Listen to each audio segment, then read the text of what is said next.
Hi, welcome back to Tony's Reviews. In this video, I'll be showing you Bring a Trailer Honest Review. So, Bring a Trailer is an online auction site for enthusiast cars. Think classics, modern collectibles, weird fun stuff, and the kind of vehicles people love to argue about in the comments. Now, it's big enough for a while now, and it's not just a niche forum anymore. So, here's how alright this is the real process works, or how their process actually works here.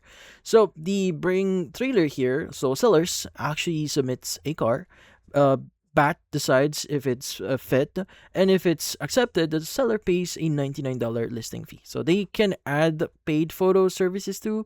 So every listing has a public comment thread, and that's a huge part of the experience. People ask questions, point out issues, request extra photos, and the seller is expected to engage because it boosts confidence. Now, to bid, you have to register, and BAT says bids are backed by credit card holder or credit card hold for the buyer's fee amount.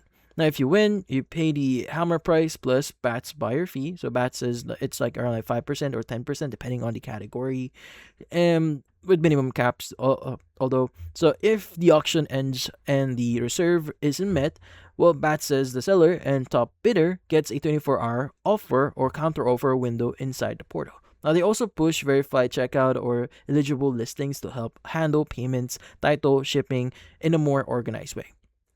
Now, what are people saying about this specific platform here? Now, on Trustpilot here, Bat's page looks rough. Now, it shows a low rating with a big chunk of one-star reviews, and the complaints tend to circle around the same stuff. Now, buyer beware, feeling like the comments can be biased or unhelpful, frustration with how moderation works, people saying they feel exposed when something wasn't as represented.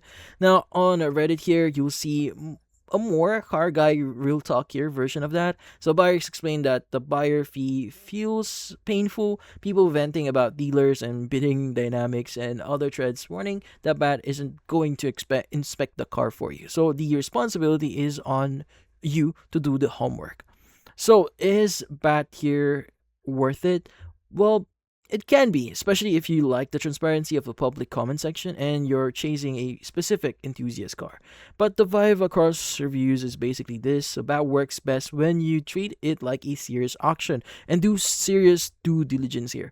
Ask questions, request extra proof, try to get an inspection when possible, and go in fully aware of the fees and the fact that you're still buying a used car that can surprise you. But that's about it.